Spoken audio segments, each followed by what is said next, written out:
तो दोस्तों हम आगे बात करते हैं। हम बात करते हैं भक्ति मूवमेंट के बारे में। नॉर्थ इंडिया में जो भक्ति मूवमेंट जो इवॉल्व होती है मध्यकालीन भारत के अंदर, तो उत्तर भारत में ये इसका प्रचलन चलता है 12वीं से लेकर 17वीं शताब्दी तक, 12 टू 17 सेंचुरी। ठीक है, ये नॉर्दर्न इंडिया की बात हो रही है। ठीक है, हमने दक्षिण भारत के अंदर क्या देखा था, वो और पहले शुरू हो गई थी। कब से कब तक? 7th to 12th century. तो आपको अगर कोई पूछे जिसको आज हम जानते हैं भक्ति मूवमेंट के तौर पर, उसके रूट कहाँ पर है, उत्तर भारत के दक्षिण भारत, शुरुआत कहाँ से हुई? दक्षिण भारत में। सबसे पहले साउथ इंडिया से शुरुआत होती है, क्योंकि आप शुरू से जानते हो, आपने पूरी हिस्ट्री मेरे साथ पढ़ रखी है। साउथ इंडियंस ज्यादा इन वर्ण सिस्टम, कास्ट फैक्टर वगैरह को नहीं मानते ना, बहुत वीक एंगल से मानते हैं ना। जितना कि नॉर्थ इंडिया में ये सब डिस्क्रिमिनेशन वगैरह देखने को मिलती है, उतनी साउथ में कहाँ मिलती है। साउथ तो हमेशा डेवलपमेंट और इसकी बात करते हैं, शुरू से ही देख लो आप, चाहे इतिहास उठाकर, है ना। But interestingly it deferred greatly from the southern भक्ति मूवमेंट। मतलब उत्तर भारत के अंदर, नॉर्थ इंडिया के अंदर जो भक्ति मूवमेंट जो स्टार्ट हुई, वो दक्षिण भारत में जो भक्ति मूवमेंट थी उससे अलग थी, जिसका प्रचलन हमें देखने को मिलता है 7th to 12th सेंचुरी के अंदर। तो the movement which gained movement the movements bhakti movements which gained momentum in north india from 12th to 17th century, तो ये थोड़ी सी अलग थी as compare to the bhakti movement which gain momentum in south India from 7th to 12th century. Bhakti movement north के अंदर it included socio religious movements linked to one of the acharyas from the south. मतलब जो root है, जो philosophy है, जो ideology है, जो प्रिंसिपल्स हैं, जो आइडियाज हैं, वो किसी ना किसी एक संत महात्मा जो कि एक फिलोसफर के तौर पर जिनका लिंक दक्षिण भारत से है, उनके विचारों को बेस बनाकर एक socio religious reform movement launch करी जाएगी। मेरी बात समझ में आ रही है? एक साधु संत महात्मा, जैसे मतलब मान लो आप ये एक कोई भी देख लो, मैं आपको दिखा देता हूं। आप शंकराचार्य को तो जानते ही होगे, नाम तो सुना ही होगा। ठीक है, मान लो शंकराचार्य जी के कोई विचार है, ये दक्षिण भारत से हैं। ठीक है, अब इनके विचारों को आगे चल के लोगों ने माना और वो विचार उत्तर भारत के अंदर जाकर फेमस हो गए। लोगों के अंदर उनकी एक्सेप्टेंस बढ़ गई उनके विचारों की। उनके विचार से लोग सहमत है काफी ज्यादा।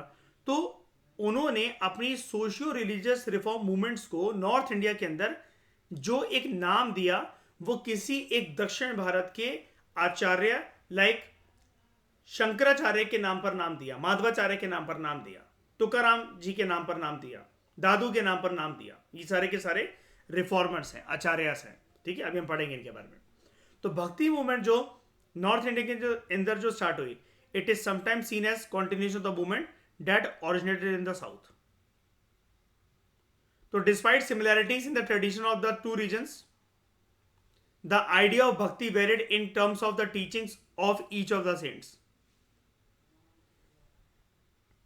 मतलब दक्षिण भारत और उत्तर भारत के जो भक्ति सेंट्स थे, उनके विचारों के अंदर थोड़े से हमें डिफरेंसेस देखने को मिलते हैं, क्योंकि एक तो टाइमलाइन भी अलग है। दक्षिण भारत के अंदर 7th to 12th सेंचुरी और यहाँ पर 12th to 17th सेंचुरी। दक्षिण भारत के अंदर इतनी उथल पुथल हमें देखने को नहीं मिलती थी जितनी नॉर्थ इंडिया के अंदर हमें देखने को मिलती थी। मतलब बहुत सारे फैक्टर्स हैं जिसकी वजह से नॉर्थ इंडिया में जो भक्ति रिफॉर्मर्स हैं वो अलग तरीके से लोगों को समझाएंगे as compare to south India के अंदर जो भक्ति रिफॉर्मर्स हैं, जो आचार्यस हैं, जो ओरिजिनली जिन्होंने लोगों को अपने साथ जोड़ा था, उनके विचार कुछ अलग थे। ठीक है, और एक तो जमाना भी अलग है और रीजन भी दोनों के दोनों अलग है। तो नॉर्दर्न मेडिवल की मतलब उत्तर भारत में जब मध्यकालीन भारत जब चल रहा था, वहां पर जो भक्ति मूवमेंट का प्रचलन जो स्टार्ट हुआ, it was influenced by the spread of Islam in India. यहां पर हमें एक चीज नहीं बोलनी चाहिए कि बात अगर 12वीं से 17वीं शताब्दी की हो रही है, तो आप जानते हो शायनी के अरब ट्रेडर्स जो हैं उनका आगमन होना शुरू हो गया था, और उसके बाद आप जानते हो दिल्ली सल्तनत और मुगल एम्पायर, यानी कि उत्तर भारत पूरी की पूरी तरीके से इस्लाम की चपेट में था because of the arrival of rulers from central Asia, west Asia, Islamic rulers, है ना। तो significant characteristics of Islam such as monotheism, belief in one God. Islam किस प्रिंसिपल में मानता है बताओ? अल्लाह के अलावा और कितने भगवान होते हैं इस्लाम में?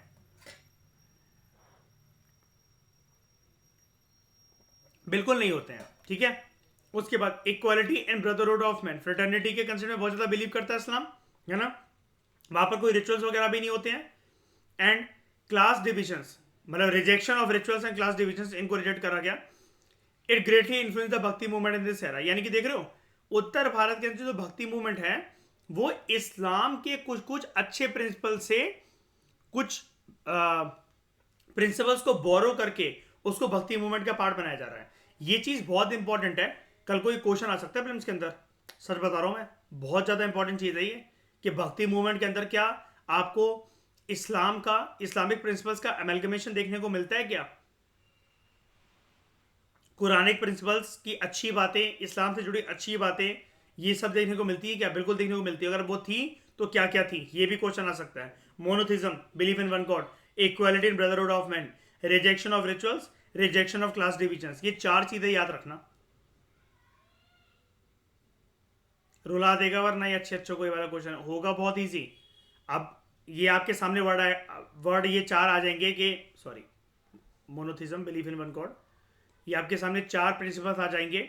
एक ही ईश्वर में मानो, भाईचारा बनाए रखो, सभी इंसान एक जैसे हैं, reject rituals, reject class divisions. ठीक है. अब आपको लगेगा हाँ ये भक्ति मूवमेंट के पार्ट थे, लेकिन आपको ये याद नहीं, अगर आपने पढ़ नहीं रखा है तो कैसे भी याद नहीं आ सकता आपको, अगर आपने पढ़ ही नहीं रखा है, सुन नहीं रखा है, कि ये इस्लाम या इस्लामिक प्रिंसिपल से बोरोड लेगेसी थी, बोरोड प्रिंसिपल से, जो कि भक्ति मूवमेंट के अंदर इनकॉर्पोरेट करे गए. तो significant characteristics of Islam, it greatly influence the bhakti movement of this era. ठीक है.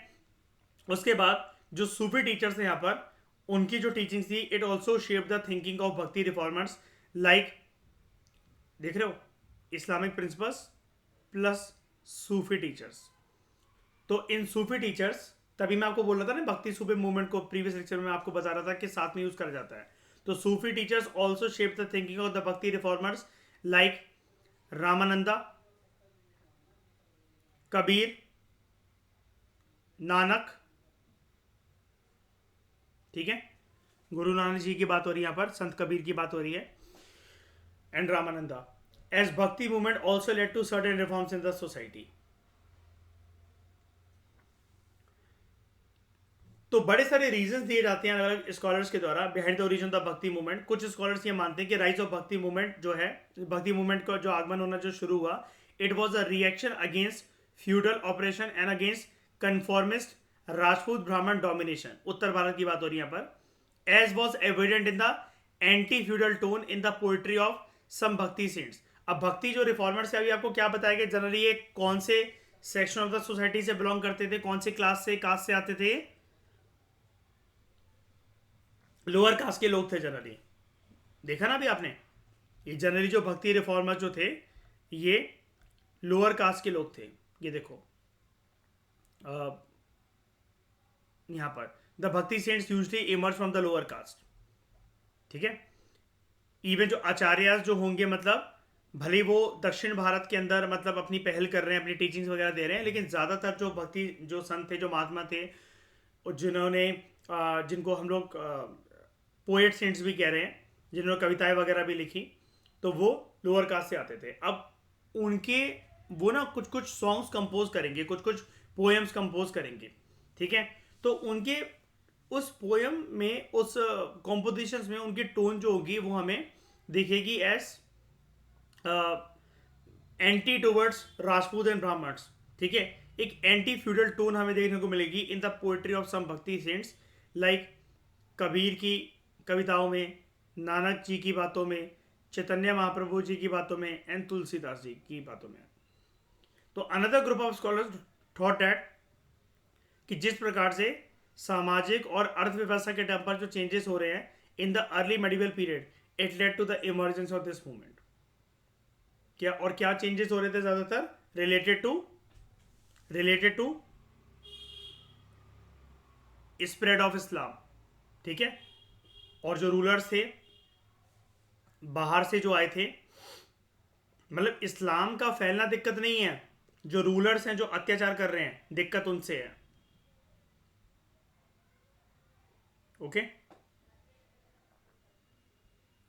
उसके बाद according to them during the 13th and 14th century, the demand for manufactured goods, luxuries and other artisanal goods increased. Leading to a movement of artisans into the cities. कारीगर वगैरह जो है वो शहर की तरफ जाने लगे, डिमांड बढ़ गई थी इन सब की, क्योंकि बड़े बड़े एम्पायर जो हैं आपको पता ही है 13-14 सेंचुरी पर ये बनाए गए थे मुगल सल्तनत के द्वारा, दिल्ली सल्तनत के द्वारा। तो movement gain support from these classes of the society, मतलब आर्टिसंस वगैरह ने, कारीगरों ने भी काफी ज्यादा सपोर्ट करा। As these groups were dissatisfied with the low status accorded to them, जो उन पे थोपा गया था बाय द ब्राह्मणिकल सिस्टम, और इन्होंने भक्ति संतों की बातों में बिलीव करना शुरू करा। इनको वहां पर एक उम्मीद मिली, एक इनको रास्ता मिला, एक इनको राह मिली, since it focused on equality.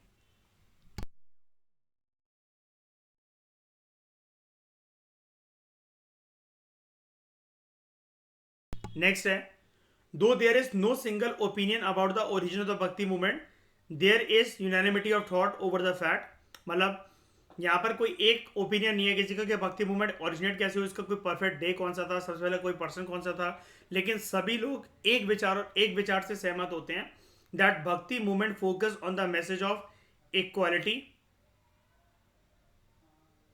And devotional surrender to the personally conceived supreme god. आपने जिसको भी अपना सुप्रीम गॉड माना है, आपने जिसको भी अपना इष्ट देव या इष्ट देवी माना है, आप पूरी तरीके से अपने आप को उनकी तरफ न्योछावर कर दो, कुर्बान कर दो, अपनी भक्ति को उनके प्रति ओरिएंट कर दो पूरा का पूरा तरीके से। और जैसा कि अगेन मैं अपनी बात को रिपीट कर रहा हूं, जिस प्रकार का रिलेशनशिप आप संबंध अपने इष्ट देवी से या किसी भी देवी देवता से बनाना चाहते हो तो आप वो कर सकते हो। तो भक्ति मूवमेंट जो है वो दो स्कूल ऑफ थॉट में या दो आइडियोलॉजिकल स्ट्रीम में डिवाइड करके देखी जाती है। कुछ भक्ति सेंट्स या फिर जो ग्रुप्स थे वो ये मानते थे कि ईश्वर का एक आकार होता है तो मूर्ति पूजन करना सही है। दूसरे लोग ये मानते थे कि ईश्वर को हमने देखा ही नहीं है, ये आकार, ये जो मूर्ति कला, ये जो उनकी शेप है, ये सिर्फ एक हमारी इमेजिनेशन है, वो ईश्वर जो है वो हमारे लिए एक एनर्जी है। हम अपने ईश्वर को अपनी आंखें बंद करके जिस वे में आइडलाइज करते हैं, तो मुझे उसमें कोई शंख, गदा, चक्र, चार हाथ, ठीक है, सर के पीछे हेलो हो सकता है नजर ना आए। तो यहां पर जो दो डिबेट शुरू हुई उसको लेकर उसके चलते दो आइडियोलॉजिकल स्ट्रीम्स, दो स्कूल ऑफ थॉट इमर्ज हुए, विच इज रिगार्डेड एज सब स्कूल्स ऑफ भक्ति मूवमेंट।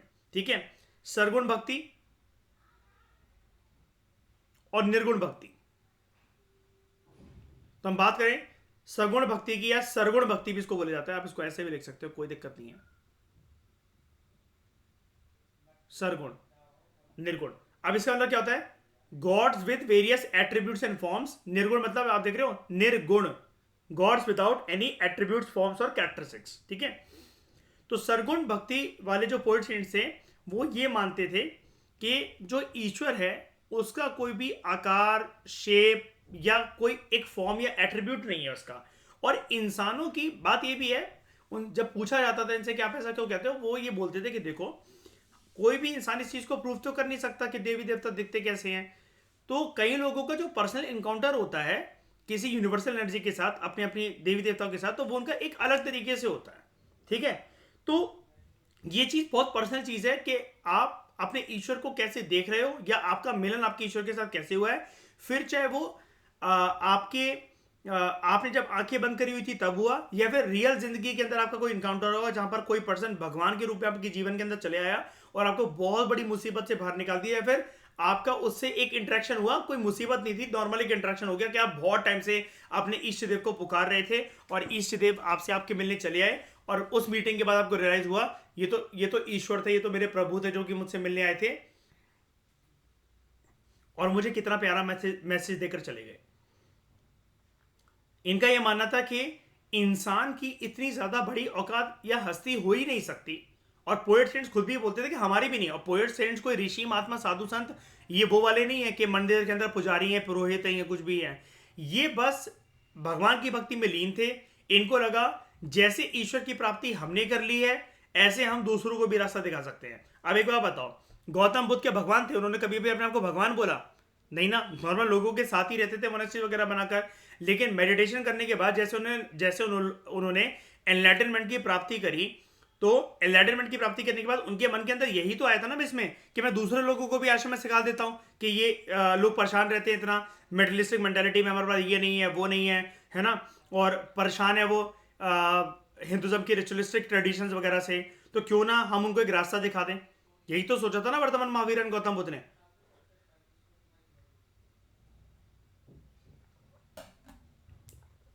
ठीक है, तो निर्गुण भक्ति का मानना क्या है, या निर्गुण सेंट का मानना क्या है?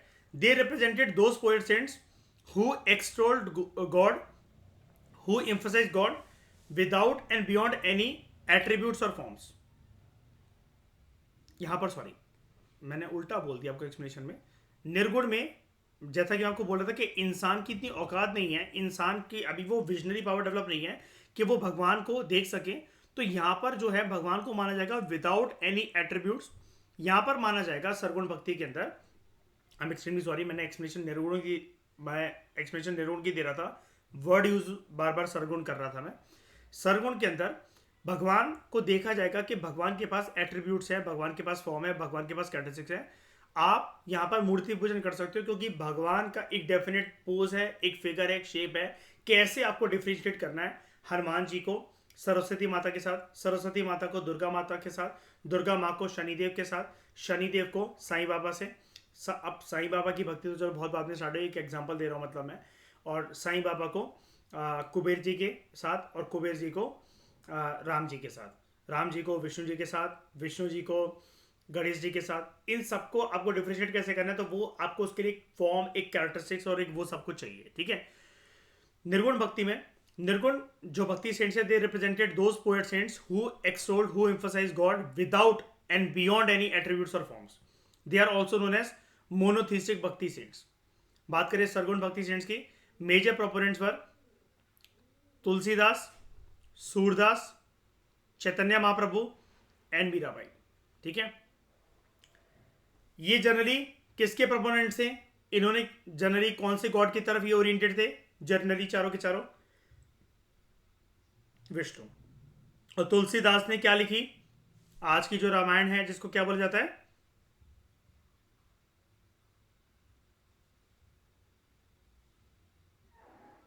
रामचंद्र रामायण, शाबाश। And proponents of nirgun bhakti पर Kabir and Nanak. Sargun poet saint जो हैं उन्होंने माना कि कास्ट सिस्टम सही है and they supported the supremacy of the Brahmins. They preached a religion of surrender and simple faith in personal God while also supporting idol worship. यहां पर मैं एक बात आपको क्लियर करवाना चाहता हूं, इन्होंने जो कास्ट सिस्टम का, जो ब्राह्मणों की सुप्रीमेसी को जो माना ना, सिंपल सा बस ये बता, ये कोई डिस्मिशन यहां पर नहीं करवाना चाह रहे थे। अगर ये करवाना चाह रहे होते तो एक बार बताओ, भक्ति मूवमेंट का तो कोर एम यही है कि डिस्मिशन नहीं होने देनी है। इनका बस ये मानना रहता था कि देखो भगवान को आप एक एट्रीब्यूट, एक फॉर्म के अंदर फॉलो कर रहे हो, आप उनका एक आकार इमेजिन कर रहे हो। जब आप उनकी भक्ति करोगे तो प्रॉपर भक्ति किस तरीके से होती है रिचुअल्स के साथ, आपको उसकी प्रक्रिया पता होनी चाहिए। वरना आप हो सकता है कि अच्छे की जगह कुछ गलत कर बैठो, कुछ बुरा कर बैठो, फिर आप कहो कि मैंने तो भक्ति करी थी, ऐसा करा था, वैसा करा था, मुझे तो फल ही नहीं मिल रहा। ठीक है, निर्गुण की बात करें तो on the other hand nirguna poet saints rejected the वंशरम, वाटा system and the authority of Brahmins and all conventions based on caste distinction along with the practice of idolatry. मतलब कोई मूर्ति पूजा नहीं, जैसा कि नाम ही है निर्गुण, कोई मूर्ति पूजा नहीं, कोई वर्ण सिस्टम नहीं। ठीक है, ब्राह्मण की कोई अथॉरिटी नहीं, उनकी कोई सुप्रीमेसी नहीं। इन्होंने निर्गुण भक्ति सेंट्स ने इन सब चीज़ों को जो था वो रिजेक्ट करा। और उसके मेजर प्रोपोनेंट कौन दिख रहे हैं आपको? कबीर एंड नानक। कबीर के दोहे बहुत फेमस हैं अगर आपको पता हो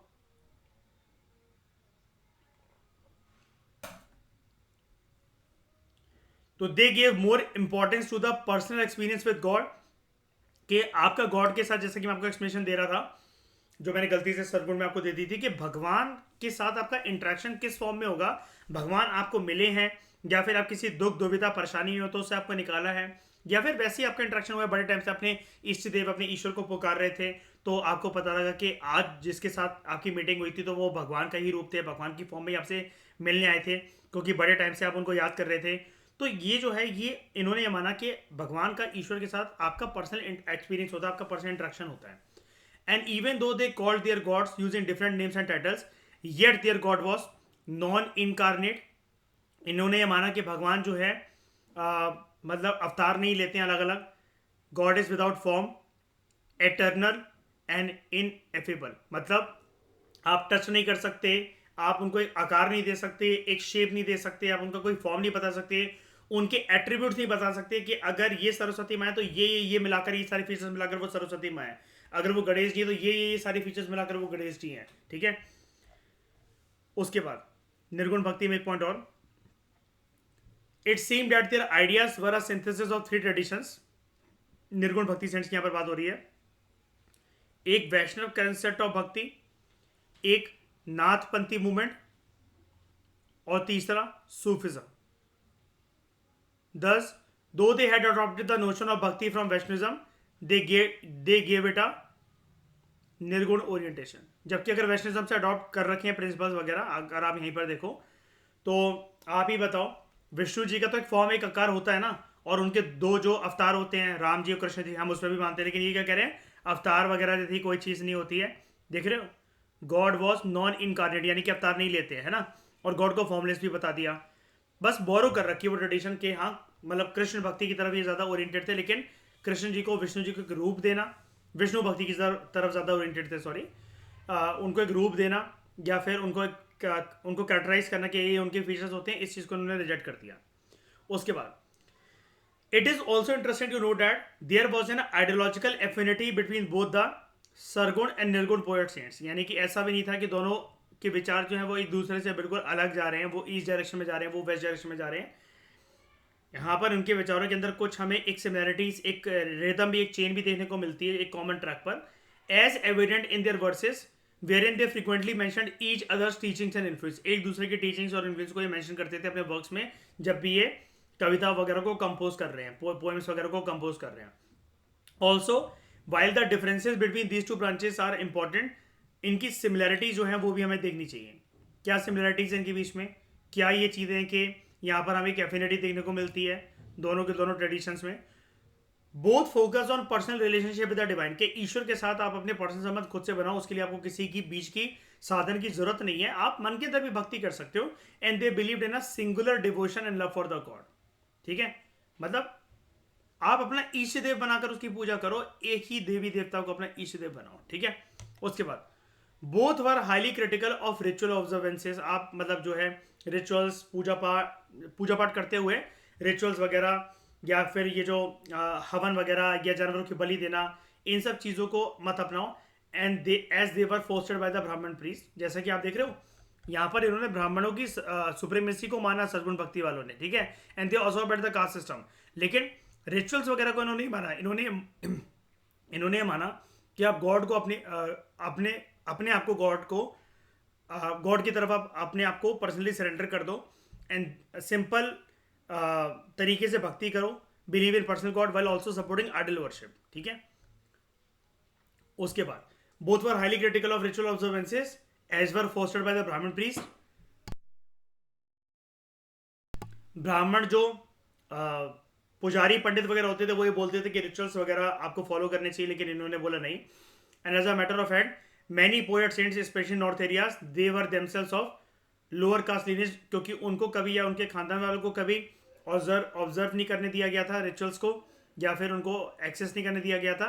तो उसका एक ये रीज़न भी एक प्रमुख कारण माना जाता है कि उत्तर भारत के अंदर बड़े सारे जो सूफी सेंट्स थे उन्होंने बोला कि रिचुअल्स वगैरह की जो प्रक्रिया है ये बेकार प्रक्रिया है. ठीक है. उसके बाद another commonality between the two was their usages of the vernacular and regional language of the masses, ताकि वो लोगों को समझ आए, as oppose to the secret language Sanskrit of the elite priest. They compose their poems in popular languages and dialects spoken across India, which further enabled them to transmit their ideas among the various lower classes and masses, ताकि सब लोग इनको समझ सके और इनसे associate कर सके. तो कुछ इंपॉर्टेंट फीचर्स क्या भक्ति मूवमेंट के. जो भक्ति रिफॉर्मर्स थे they preach the principles of monotheism, ईश्वर एक है, and they criticise idol worship. They believed in freedom from the cycle of life and death, and they advocated that मोक्ष की प्राप्ति तभी हो सकती है only by deep devotion and faith in God. इनका ये भी मानना था अगर आप अपने ईश्वर की ब्लेसिंग चाहते हो, ठीक है, और चाहते हो कि वहां पे कृपा बरसाए, तो आपको अपने आप को न्यौछावर करना पड़ेगा ईश्वर के आगे, सेल्फ सेंटर करना पड़ेगा. While they also believed in the importance of gurus who acted as guides and preceptors. इसलिए इन्होंने ये जो सेंट्स हैं, भक्ति सेंट्स हैं, इनका सहारा लिया. जैसे कि आपने देखा नॉर्थ इंडिया में भक्ति ट्रेडिशन बाद में आया.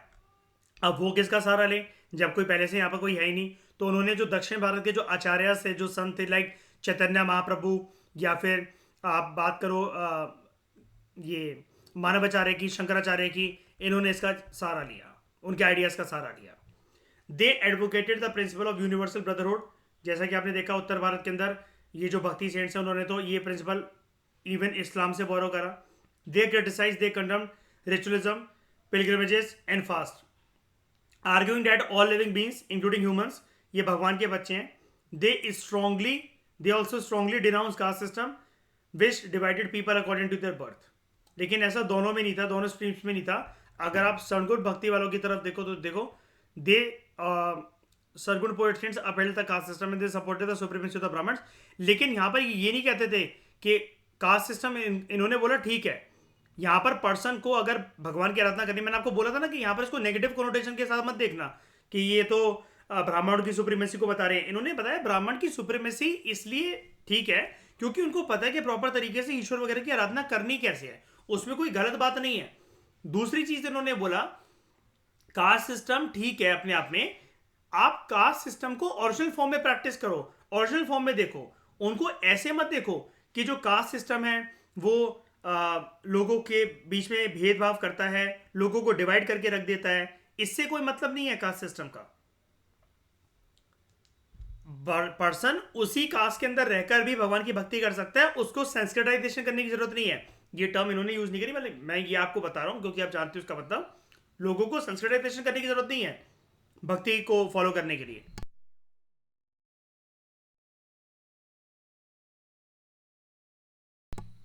और they stress the singing of hymns with deep devotion and without considering any language as sacred. They compose poems in the language of the common people. अब हम नेक्स्ट लेक्चर में बात करेंगे कुछ इंपॉर्टेंट लीडर्स भक्ति मूवमेंट के साथ associated, और बात करेंगे अपनी शंकराचार्य जी से. ठीक है, उनकी टीचिंग्स को सीखेंगे, उनके प्रिंसिपल्स को जानेंगे. इस डिस्कशन में दोस्तों फिलहाल इतना ही. Thank you very much for discussion.